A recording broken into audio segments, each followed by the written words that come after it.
Conclave des forces politiques et sociales sur l'avenir du Congo tenu du 14 au 15 octobre 2025. Déclaration finale.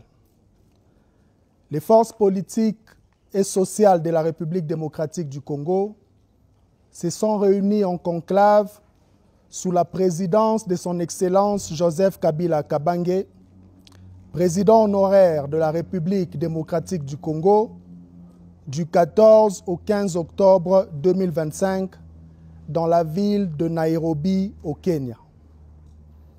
Elles ont procédé à l'analyse minutieuse de la situation générale du pays et évalué la nécessité de se rassembler pour conjuguer leurs efforts dans le cadre de la résolution de la crise multiforme qui secoue la République démocratique du Congo.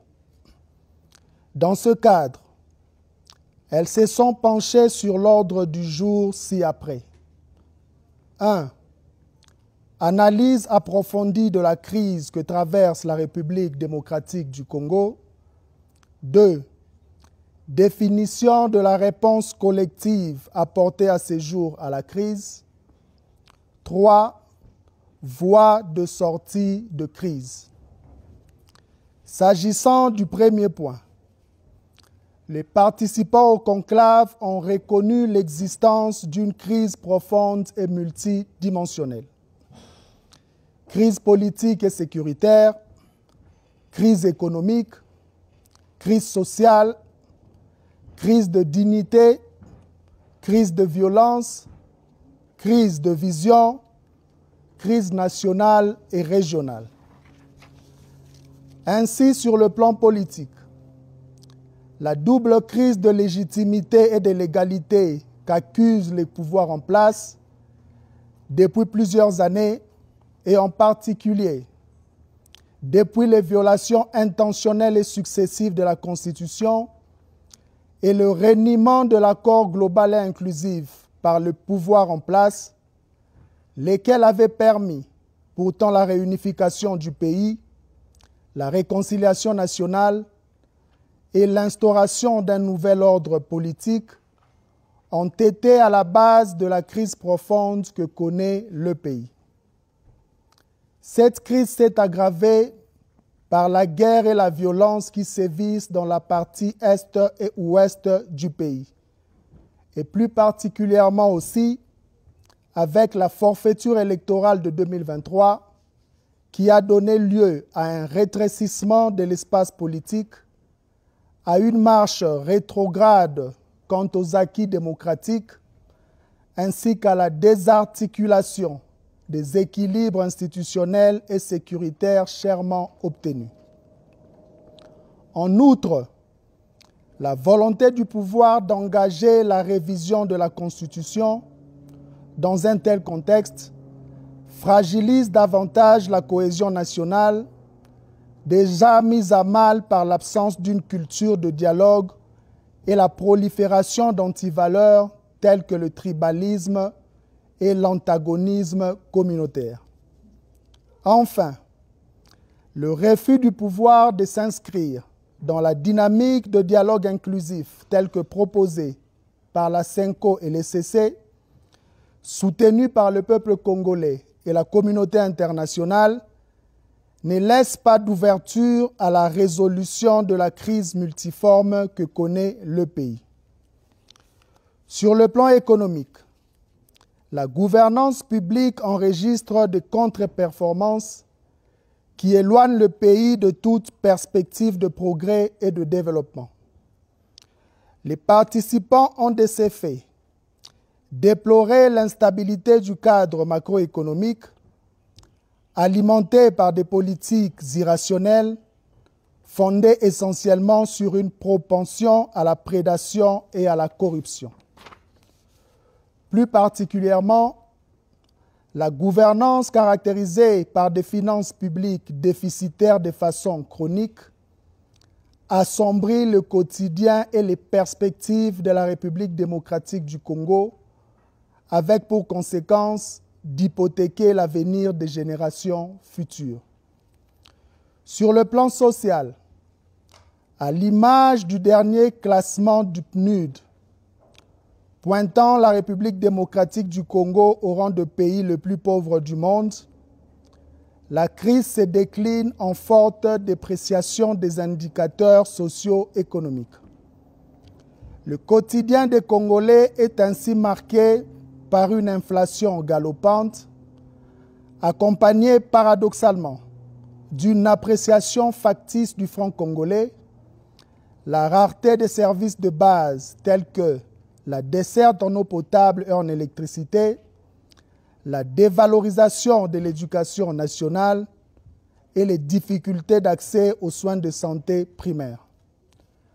À cela s'ajoute le taux de chômage élevé, la violence urbaine et les embouteillages monstres qui illustrent à suffisance les carences en matière de gestion urbaine. En définitive, les participants notent la détérioration de la situation générale du pays et l'incapacité de M. Félix Tshisekedi Tshilombo, nonobstant sa mainmise sur les leviers du pouvoir, à piloter une quelconque politique publique susceptible de répondre aux besoins pressants de notre population, au point que, dans l'imaginaire collectif, seule son incompétence et son irresponsabilité pourraient expliquer de manière singulière toutes les difficultés que traverse notre pays depuis son avènement en janvier 2019. S'agissant du deuxième point, les participants ont évalué les réponses collectives, réalisé leurs faiblesses et inadéquations avec la gravité de la situation que traverse le pays. S'agissant du troisième point, fort du diagnostic posé avec rigueur, les forces politiques et sociales réunies en conclave sur l'avenir du Congo, 1.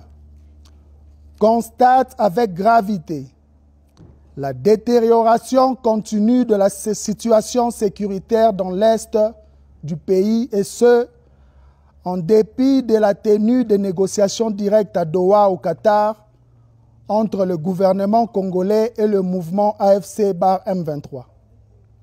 Lesquelles négociations ont conduit à la signature, le 27 juillet dernier, de la déclaration de principe assortie de plusieurs engagements dont la cessation des hostilités entre parties au conflit, ainsi que le mécanisme de surveillance et de vérification du cessez-le-feu en République démocratique du Congo, signé le 14 octobre 2025. 2. Dénonce avec fermeté la dégradation de la situation sécuritaire dans les provinces de l'Ituri et du Nord Kivu, sous administration militaire dans le cadre de l'état de siège. 3. Expriment leur solidarité et réaffirment leur proximité patriotique à l'endroit de tous les compatriotes victimes de violences de tous ordres dans la partie est de notre pays, dans le Kwango, dans le Kwilu, dans le Mai-Ndombe, ainsi que dans les centres urbains de Kinshasa et du Haut-Katanga. 4. Réitèrent leurs préoccupations quant au contexte politique du pays, marqué notamment par la réinstauration de la dictature, par l'union sacrée convertie en parti unique, le rétrécissement de l'espace démocratique, l'instrumentalisation à outrance de la justice à des fins de règlement des comptes politiques, la confiscation de moyens de l'État à des fins de propagande et de pérennisation d'un pouvoir illégitime, fondamentalement dressé contre le peuple. 5. Affirme que le règlement définitif de la crise politique, délibérément créé et entretenu par Tshisekedi Tshilombo, passe nécessairement par la tenue d'un dialogue inclusif, sincère, sans sujet tabou et dont les conclusions sont imposables à tous.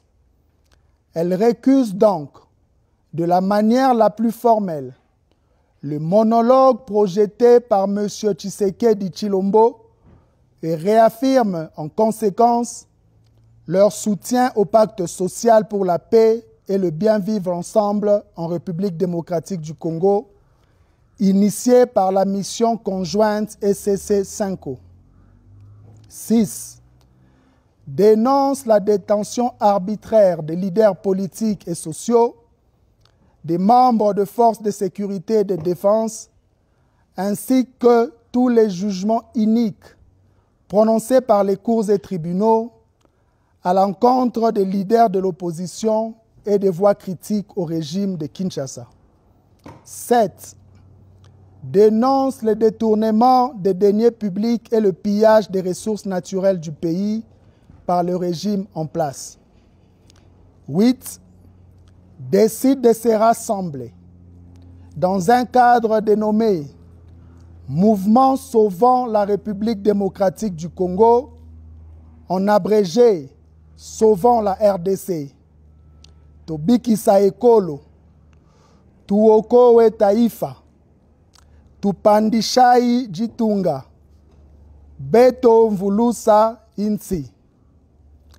De prendre contact avec tous les Congolais opposés à la dictature afin de mener à l'unisson des actions en vue de mettre fin à la tyrannie, de restaurer l'autorité de l'État, de rétablir la démocratie et de favoriser la réconciliation nationale.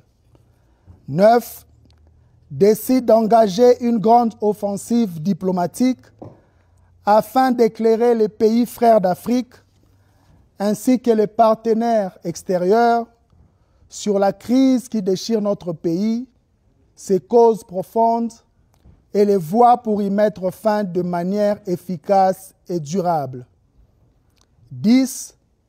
Décide de s'approprier les 12 priorités visant à restaurer le Congo proposées par son Excellence Joseph Kabila Kabange à l'occasion de son adresse à la nation du 23 mai 2025 et en particulier celle relative à la mise à terme de la dictature. 11.